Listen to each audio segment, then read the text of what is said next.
günler olsun. Gerek burada ruberu bizimle birlikte dersimize şahit olan, gerekse ekran. Allah'a hamd, Resulüne salat ve selam olsun. Herkese hayırlı akşam, hayırlı sabahlar olsun, hayırlı günler olsun. Gerek burada ruberu bizimle birlikte dersimize şahit olan, gerekse ekranları başında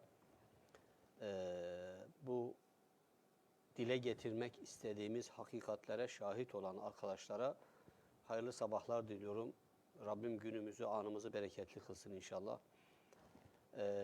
Bereket gökten inen değil, yerden insanın oluşturduklarıdır. Yüzyıllarca biz geleneksel algının etkisiyle bereketi hep gökten aşağı yağan şeyler olarak algıladık. Dolayısıyla öyle olay böyle olunca da biz bereketi hep mucizevi bir şeyler olarak anladık. Oysa ki bereket bu değil. Bereket gökten inen değil, insanın yerden yaptığı eylemleri kaliteleştirmesi, çoğaltması ve hakikaten değer katmasıdır. Bir şeye değer girdiği zaman o bereketlenir. Bir şeyden değer çıktığı zaman o bereketini kaybeder. İnşallah bizler de yaptığımız bu derslerin bereketli olmasını, yani değer üzerine oluşmasını istiyoruz. Sözün bereketi, o sözün hakikate olan yakınlığıyla alakalıdır. Bir söz hakikate ne kadar yaklaşırsa o kadar bereket kazanır. O kadar değer kazanır. İnşallah bizler de hakikati merkeze alarak, ona yakın durarak, onun etkisi üzerinde inşallah söylediklerimizi, sözlerimizi değerli kılmaya çalışacağız. Değerli dostlar,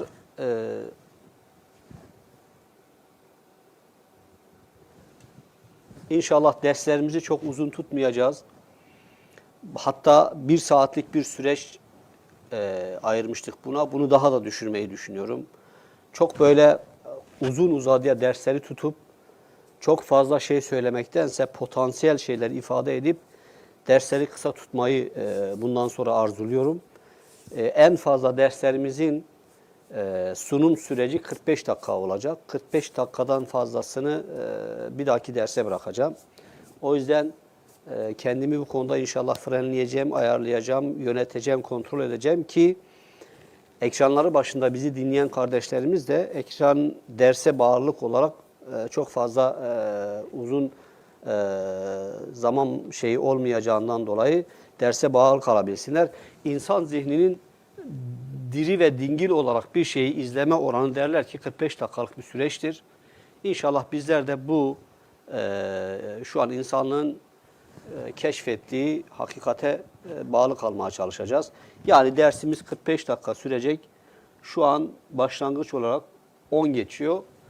İnşallah 50 geçe dersimizi bitirmiş olacağız. Veya 55 geçe, 45 dakika o kadar yapıyor değil mi? Evet, 55 geçe dersimizi bitirmiş olacağız. Evet, malum 10 tane kavramı bitirdik. Müslüman aklını inşa eden merkezi kavramları işledik. Bu kavramlar dedik ki Müslüman aklının taşıyıcı kolonlarıdır. Bu kolonlar olmadan sosyal hayat içerisindeki çeşitli sarsıntılara karşı kişiliğimizi korumamız mümkün olmayacaktır.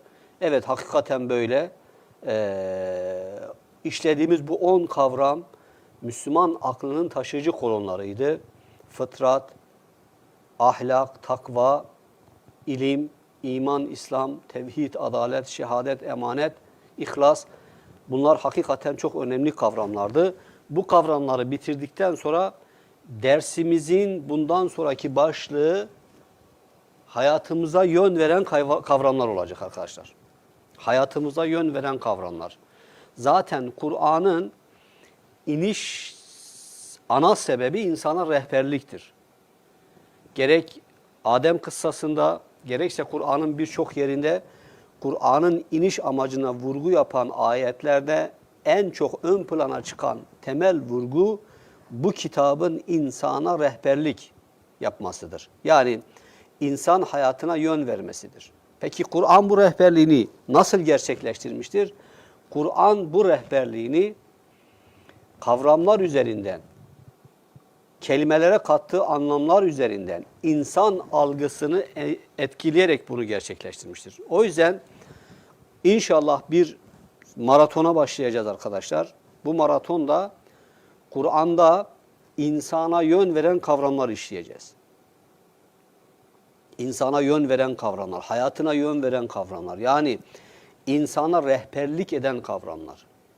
Bu kavramları baştan sona işleyerek Allah'ın izniyle Kur'an'a karşı vefa görevimizi de yerine getirmeye çalışacağız. Ve Kur'an'dan nasıl faydalanılır?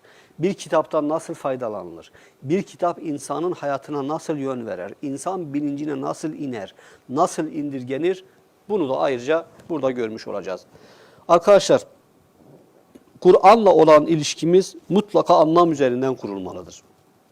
Kur'an ile olan ilişkimiz mutlaka anlam üzerinden kurulmalıdır. Anlam üzerinden kurulmayan ilişki insanın algısını yönlendirmez, insanın bilincine inmez, insan için bilinç olmaz, şuur olmaz. Şuur, Araplar saç teline şaar derler. Şuur, bir şeyin insan zihnine girdikten sonra gerçekten potansiyel olarak incelerek insanın hayatına yön veren dış etki haline gelmesidir. Dolayısıyla Kur'an'la anlam üzerinden bir ilişki kurmadığınız zaman Kur'an'ın insan için şuur kaynağı, bilinç kaynağı olması mümkün değildir. Tam da yeri gelmişken bununla ilgili dersimizin girişinde bir şey ifade edeyim. Bakın önümüzde bir Ramazan ayı gelecek. Mart ayının 10'unda veya 11'inde şu an net olarak hatırlamıyorum. Ramazan ayına gireceğiz ve dünya genelinde en çok okunan kitap Kur'an olacak. Ama maalesef Doktor Ali Şeriati'nin de ifade ettiği gibi en az anlaşılan Kur'an, kitap yine Kur'an olacak.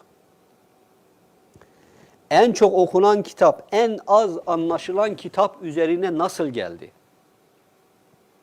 Müslümanlar bunu nasıl becerdiler? Veya bizim her şeyi dış güçlere bağlıyoruz ya, burada dış güçler kim?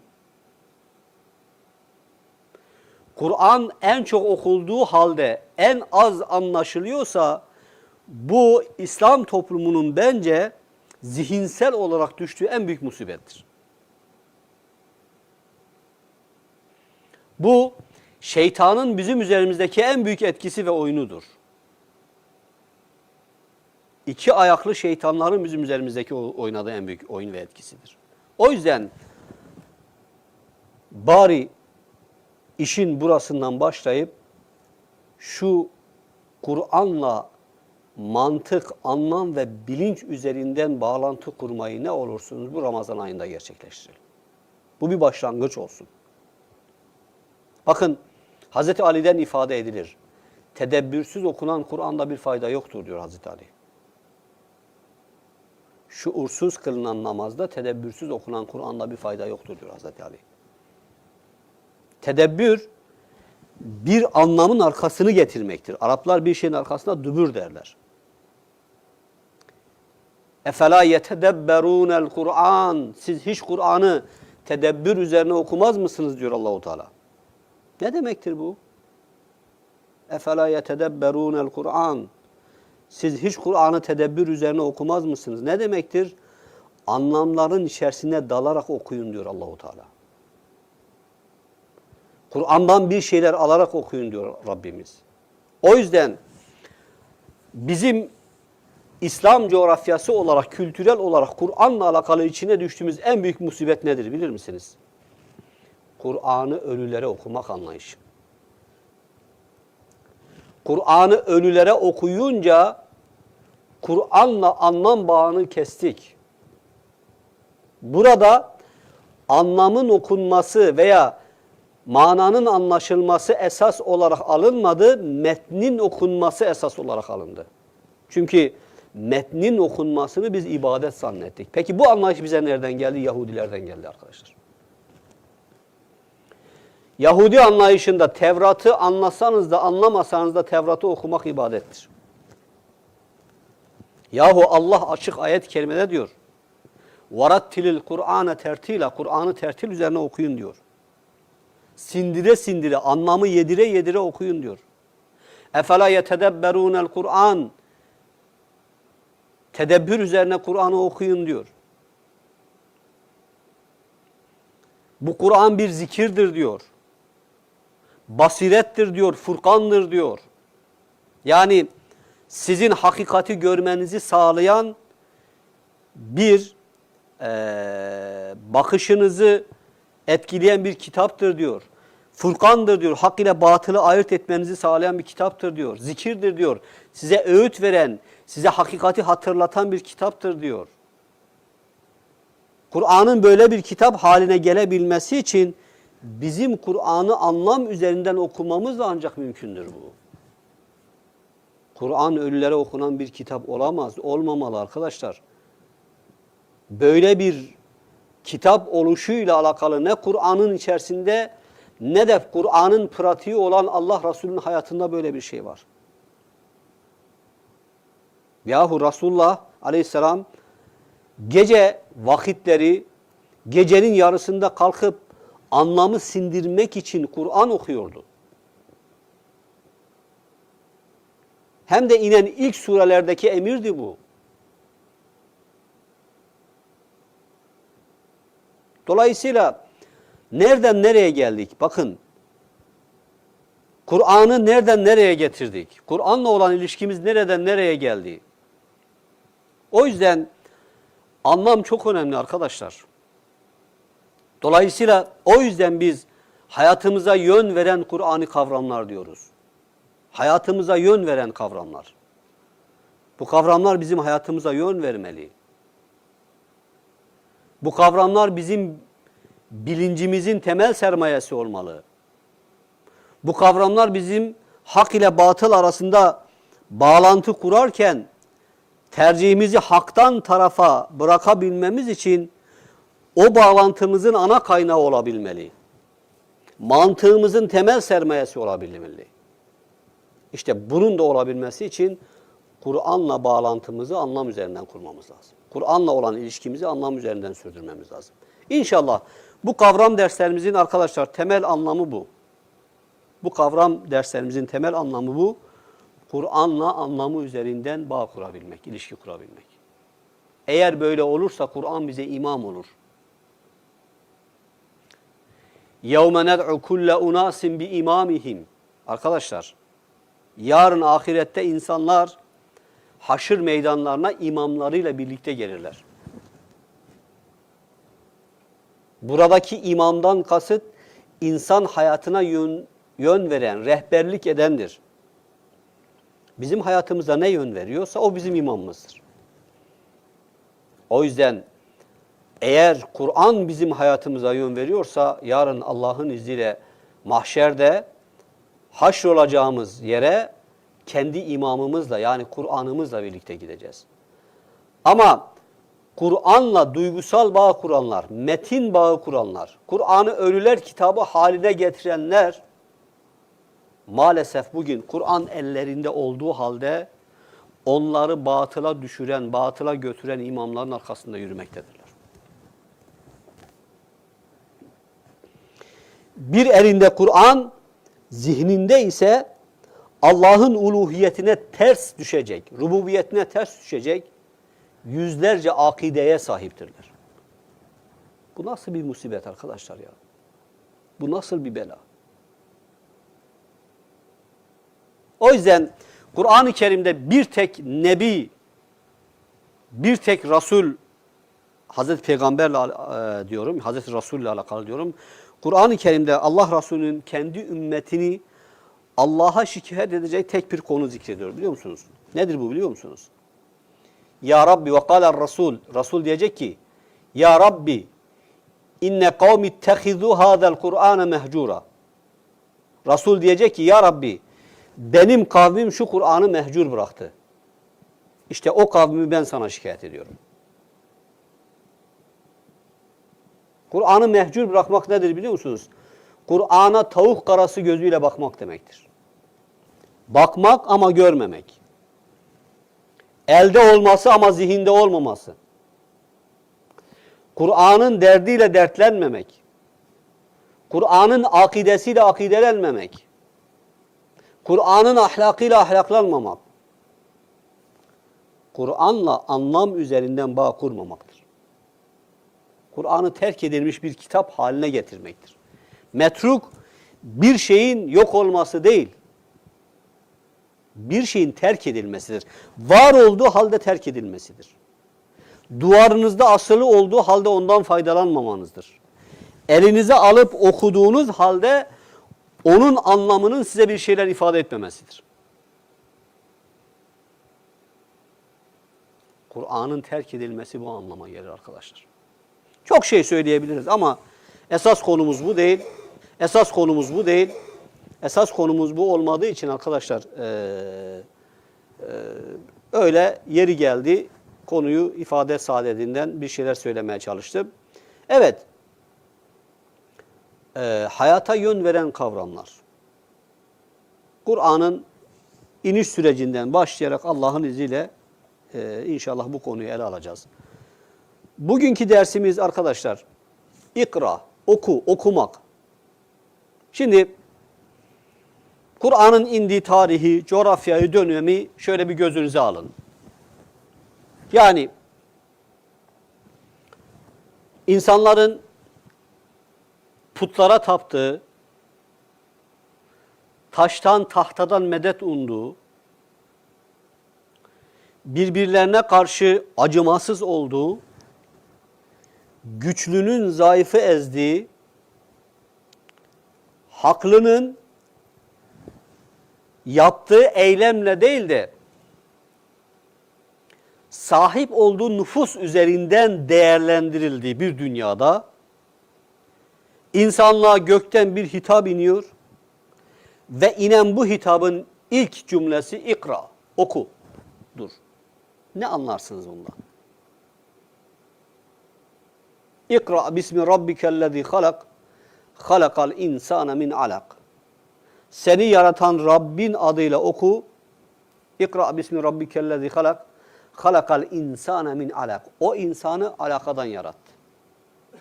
İkra, oku. Ve rabbukel ekrem. Senin Rabbin büyük bir ikram sahibidir.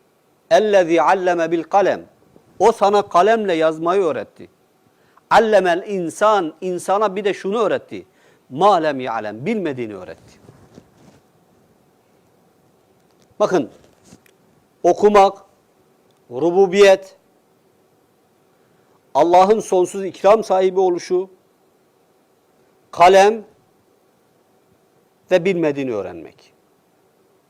Şimdi bunlar bu ayetin, bu surenin pasajı içerisinde anahtar kavramlar. Bu anahtar kavramlar anlaşılmadan bu ayetin ne demek istediğini, hatta Kur'an'ın temel derdinin ne olduğunu anlayamazsınız. Okumak. Okumak aslında arkadaşlar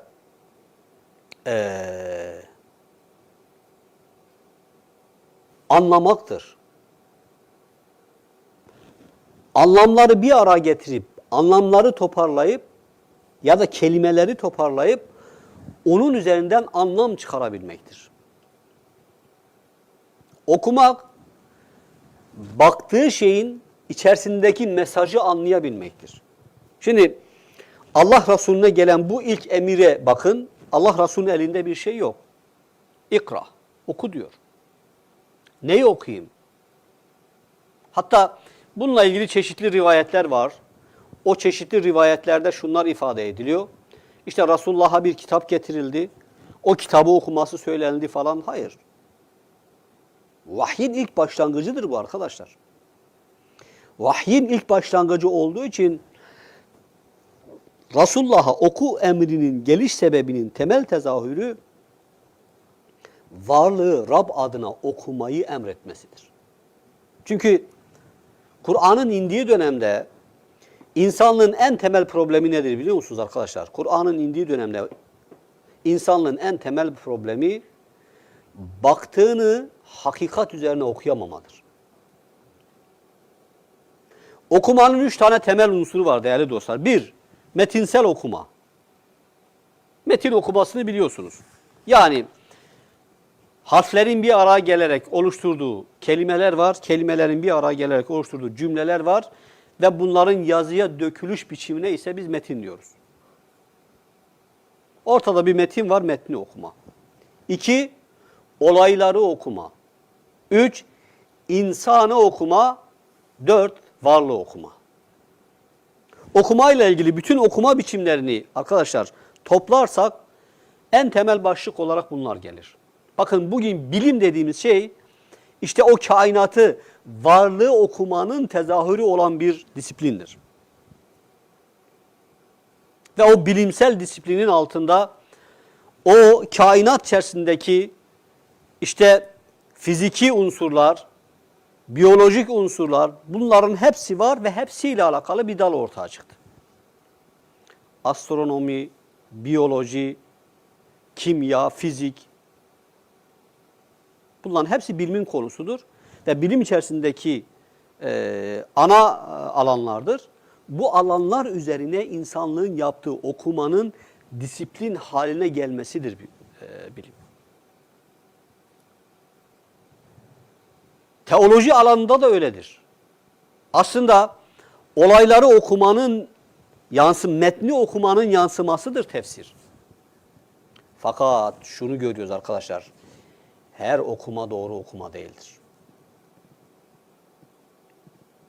Her okuma doğru okuma değildir. Her bakış açısı doğruya kadrajını ayarlamış bakış açısı değildir. Her algı başlı başına hakikati ifade eden bir algı değildir. Her algı başlı başına hakikati ifade eden bir algı değildir. O yüzden Kur'an'ın temel derdi bu. Varlığı hakikat üzerine okuyamama derdi. Varlığı hakikat üzerine okuyamadığı için insanlık varlıkla olan ilişkilerini insani temelleri üzerinden gerçekleştiremiyor. İnsan dediğimiz varlığın bir temeli var arkadaşlar. Fıtrat kavramını işlerken bunu gördük. Fıtrat neydi? İnsanın temel yazılımıydı. Ve insanın o temel yazılımı başlı başına hakikate ayarlıydı değil mi? Ahlakı gördük. İnsanın davranışlarındaki olumlu taraflardı. Takvayı gördük. İnsanın sorumluluk bilinciydi. İlmi gördük. İnsanı gerçeğe, hakikatlere götüren temel levhalardı. İman ve İslam'ı gördük. İnsanın hakikate yönelik teslimiyetiydi iman ve İslam.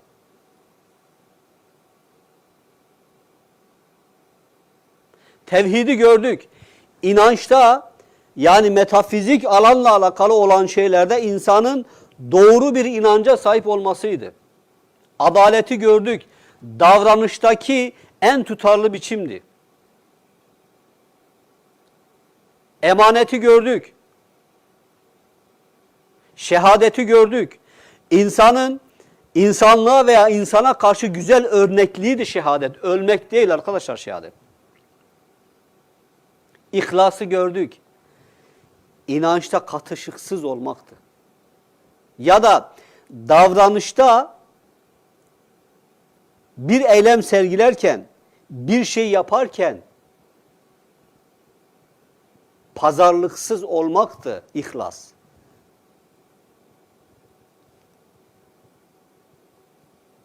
Pazarlıksız olmaktı. Ya da beklenti içerisine girmemekti. İhlas, halas bir şeyin sonu demektir.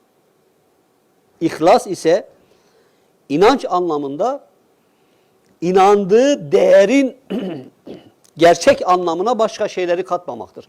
Allah'a inanıyorsanız, Allah'ın uluhiyetine veya rububiyetine inanıyorsanız, uluhiyet ve rububiyette Allah'a ortak koşacak hiçbir şeyi o alana dahil etmeden inanmanızdır. Hem Allah'a iman ediyorsanız, yani uluhiyete iman ediyorsanız, hem de yeryüzünde insanlardan medet ummaya başlarsanız manevi anlamda siz uluhiyeti Allah'a has kılmamışsınız demektir. İşte orada ihlaslı bir inançtan bahsedilemez. O yüzden arkadaşlar konumuza tekrar dönersek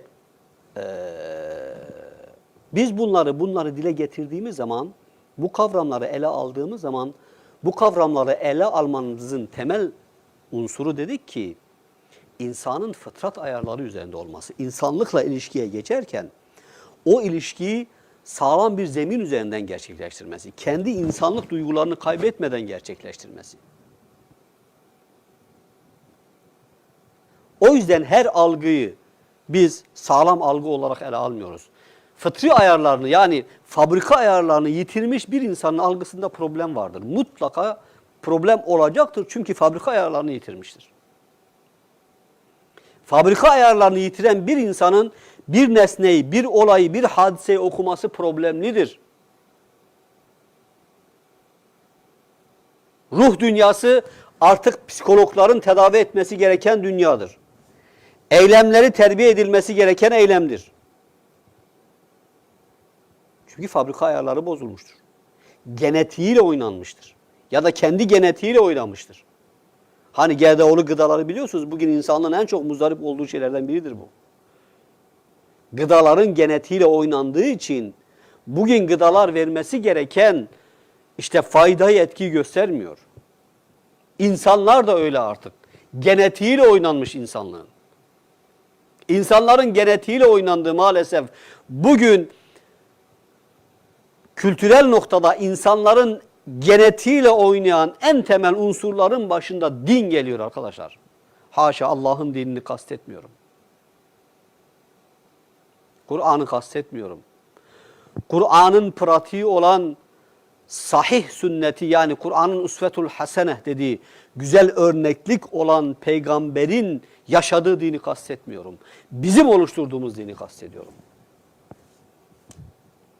Uydurulmuş dini kastediyorum. Bugün uydurulmuş din insanlığın genetiğiyle oynuyor, insanların genetiğiyle oynuyor. وَنُنَزِّلُ مِنَ الْقُرْآنِ مَا هُوَ شِفَاءٌ وَرَحْمَةٌ لِلْمُؤْمِنِينَ Biz Kur'an'dan öyle bir şey indiriyoruz ki biraz fazla bağırdım herhalde.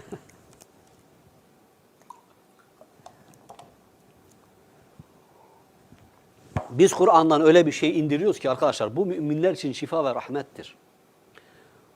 وَلَا يَزِيدُ الظَّالِم۪ينَ اِلَّا خَسَارًا Ama zalimlerin ise ancak hüsranını artırır. Bakın burada zalim kim? Zalim bir şeyle gerçek anlamı üzerinden bağlantı kurmayıp onu yerli yerine bırakmayan demektir arkadaşlar.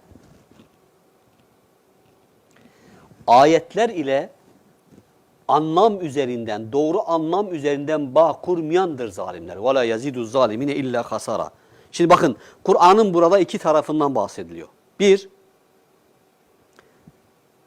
şifa ve rahmet tarafı.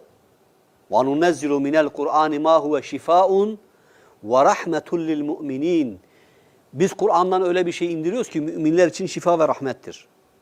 وَلَا يَزِيدُ الظَّالِمِينَ اِلَّا خَسَارًا Ama zalimler ise ancak hüsranını arttırır. Yani yaprağın bir tarafı iyilik, diğer tarafı ise kötülük. Yaprağın bir tarafı şifa ve rahmet, yaprağın diğer tarafı ise hüsran. Peki nasıl olur bu? Biz Kur'an'ın kendi potansiyelinde insanı kötülüğe sürükleyecek zerre kadar bir anlamının olmadığına iman ediyoruz. Çünkü Kur'an insanın mutluluğuna esas alan bir kitaptır. Kur'an insana sürekli bir şeyler verme derdinde olan, insandan bir şeyler alma çabası içerisinde, ihtiyacı içinde olmayan ve bundan münezzeh olan bir ilahın gönderdiği bir kitaptır. وَمَا خَلَقْتُ الْجِنَّ وَالْاِنْسَ اِلَّا لِيَعْبُدُونَ Biz görünen ve görünmeyen varlıkları bize kulluk etsinler diye yarattık. مَا اُرِيدُ مِنْهُمْ مِنْ رِزْقٍ Biz onlardan bir şey istemiyoruz. Bir rızık istemiyoruz. وَمَا اُرِيدُ اَنْ يُطْعِمُونَ Ve bizi doyurmalarını da istemiyoruz. اِنَّ اللّٰهَ Allah'a gelince huvar razzaku o rızıkları verendir. Zil kuvvetil metin büyük bir güç sahibi olan ilahtır. Şimdi böyle bir ilahın size bir şeyler verirken sizden beklenti içerisinde olması mümkün değil. Kur'an böyle bir kitaptır. Böyle bir kitap nasıl hüsran kitabı haline gelir? Kitabın potansiyelinden değil, sizin ona yüklediğiniz anlam üzerinden bu gerçekleşir. Bağlantıyı yanlış kurmuşsanız, ayetlerin anlamlarını olmaması gereken yere koymuşsanız, ayet size ne söylüyor, siz ondan ne anlıyorsunuz? Bunlar birbirlerine paradoks, birbirleriyle çakışan bir unsur içerisindeyse işte Kur'an insanın hüsranını artırır. Kur'an'ı dirilere değil, ölülere okursanız Kur'an bu hüsranını artırır insanın. Kur'an'ı üfürükçü kitabı haline getirirseniz Kur'an hüsranını artırır. Kelimelerin anlamını, kavramların anlamını değiştirirseniz Kur'an insanın hüsranını artırır arkadaşlar. Bu kadar basit.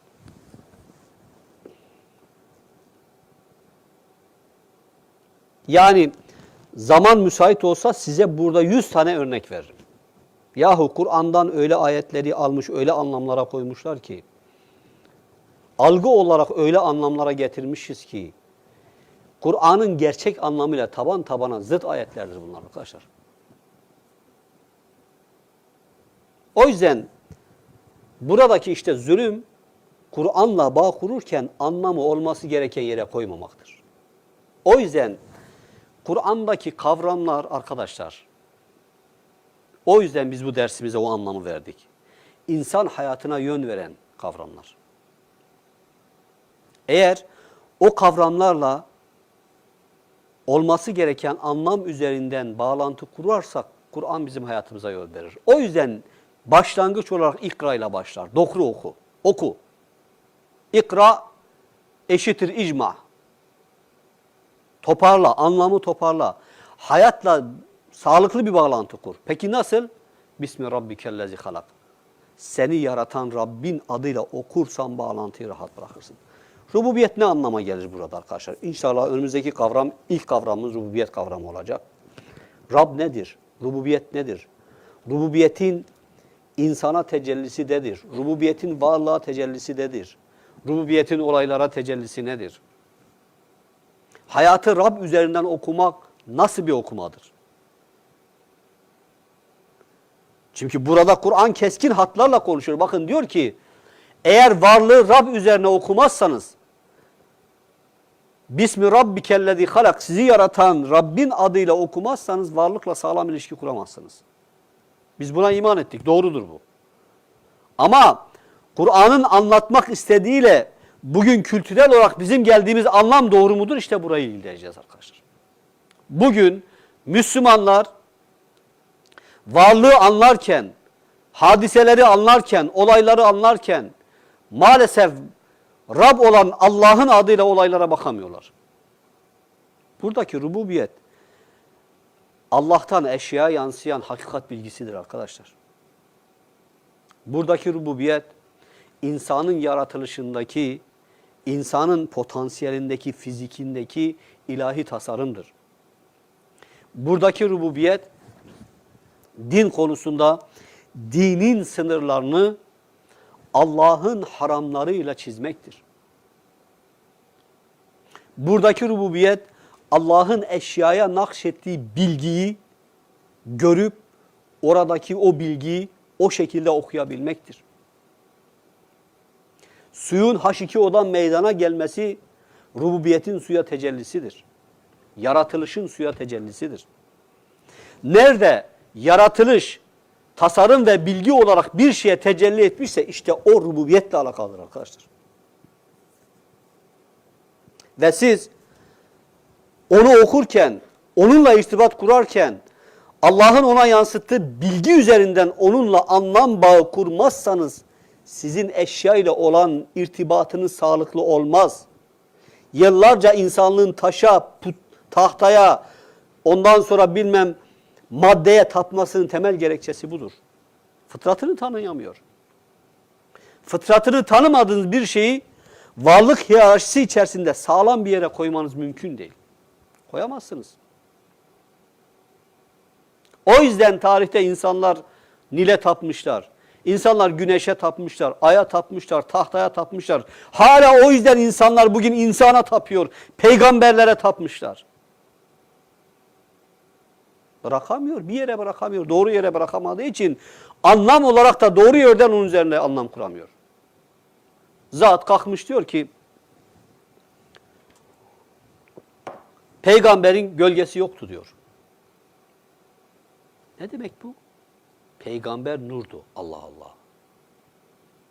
Kur'an demiyor mu? Kul innema ene beşerun mislukum. Ben de sizin gibi bir beşerim diyor Kur'an ya.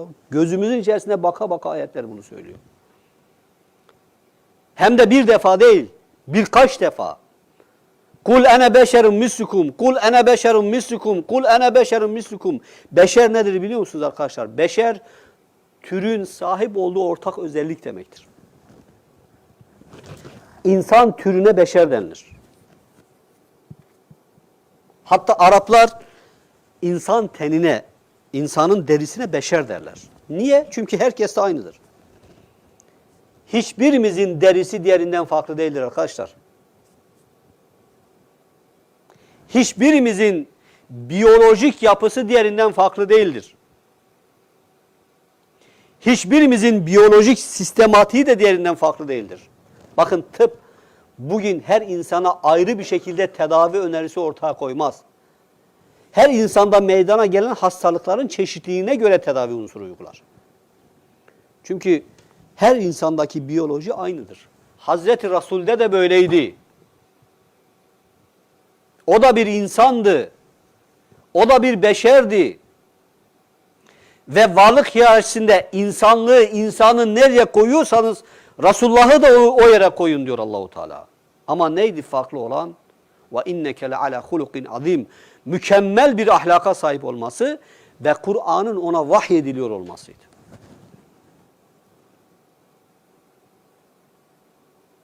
Ennema ilahukum ilahun vahid. De ki benim ve sizin ilahınız tek bir ilahtır. Ve ben ancak bununla emroluldum. İttebi' ma yuha ileyk. Sana vahyedilene tabi ol diyordu Allah peygambere. Bize dediği gibi ona da diyordu. Sağlam bağlar üzerinden bağ kuramazsınız arkadaşlar. Olay çok farklı noktalara gider. Kur'an'ın kavramları işte bize bunu anlatıyor. Varlıkla sağlam bağ üzerinden bağ kurabilmek. Bırakalım biz bunu. Yahu nasıl bir noktaya geldik arkadaşlar? Bu kitabı ne hale getirdik? En çok ifade ettiğimiz şeyler, en az bildiğimiz şeylerdir arkadaşlar. Hayat içerisinde en çok değer verdiğimiz şeyleri en az biliyoruz. Hayat içerisinde en çok değer verdiğimiz şeyleri bugün en çok yanlış biliyoruz. Şöyle şimdi çıkın arkadaşlar, sokağa, elinize bir mikrofon alın, rastgele insanlara, hatta böyle şekliyle Müslümanlığını daha çok ön plana çıkarmış insanlara mikrofonu uzatın, deyin ki Allah kimdir, nedir? Sizin bu sorunuza karşı kaç tane hakikate uygun cümle sarf edebilecektir? Deyin ki Resulullah kimdir? Kur'an nedir? Allah'ın sınırları ne demektir? Şeriat nedir? İnanın bu noktada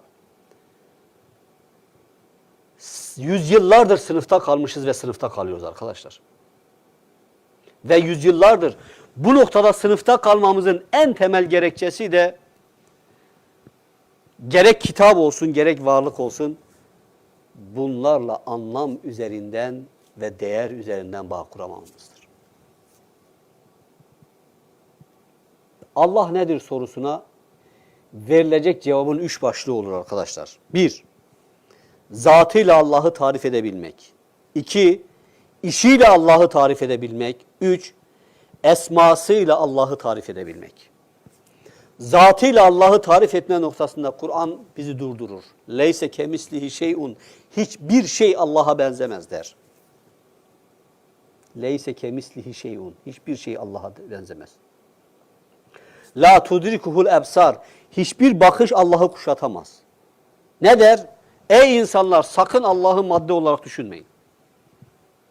Yahu makamı Mahmud adı altında Allah peygamberi götürüp, peki Resulullah'ı götürüp Allah'ın yanında tahta oturtmayı biz nasıl becerdik?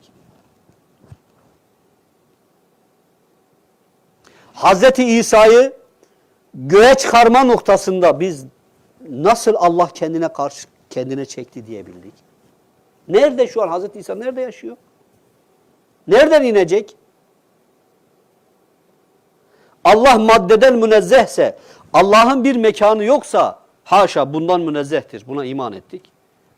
O zaman Hazreti İsa nerede arkadaşlar? Kalu ya İsa, inni mutavaffike ve rafi'uke ileyye. Ey İsa, vefat edip seni kendime doğru çekeceğim demek ne anlama gelir? Bu bedenin çekilmesi anlamına gelmez.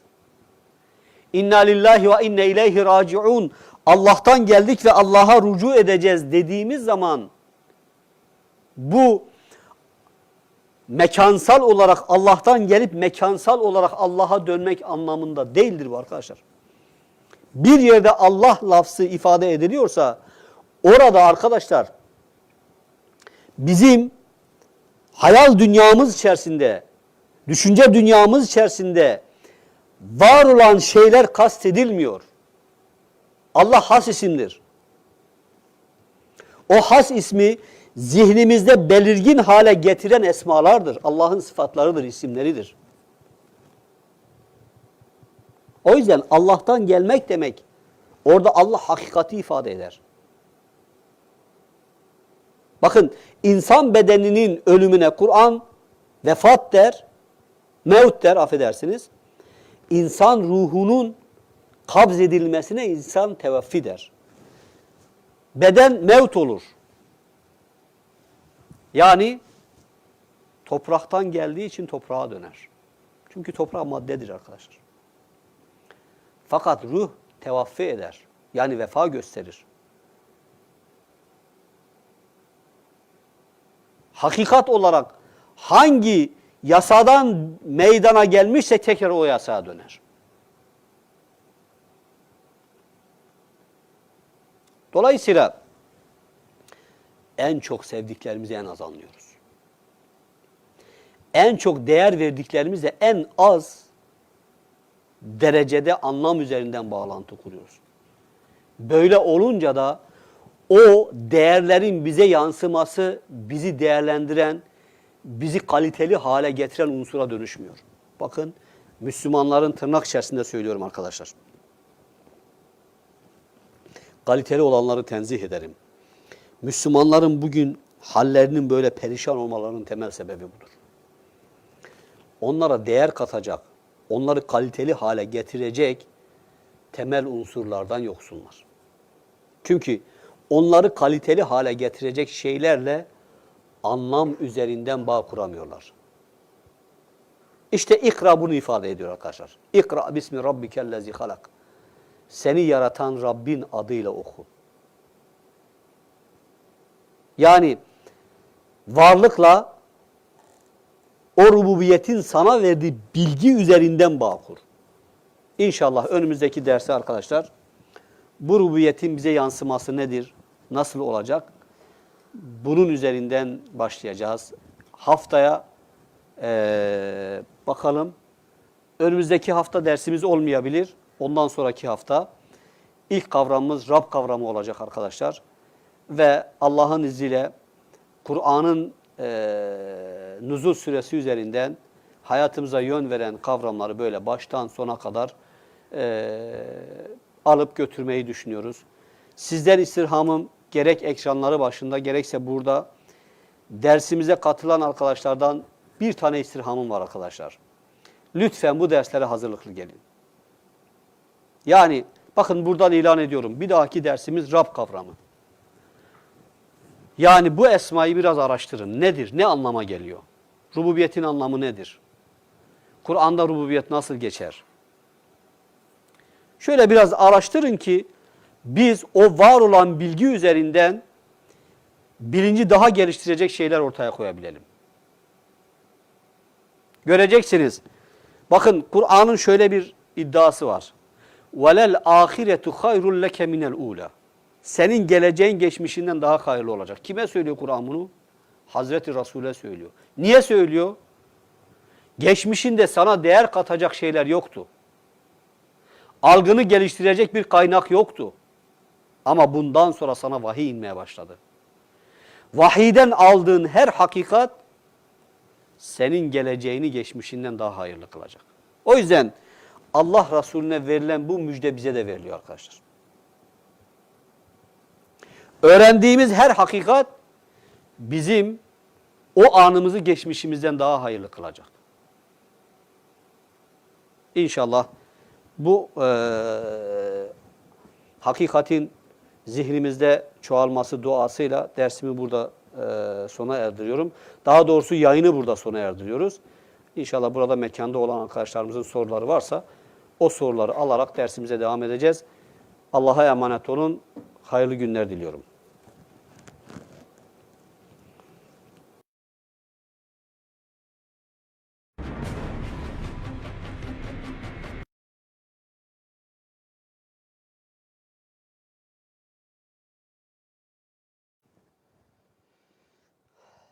Allah'a hamd, Resulüne salat ve selam olsun. Herkese hayırlı akşam, hayırlı sabahlar olsun, hayırlı günler olsun.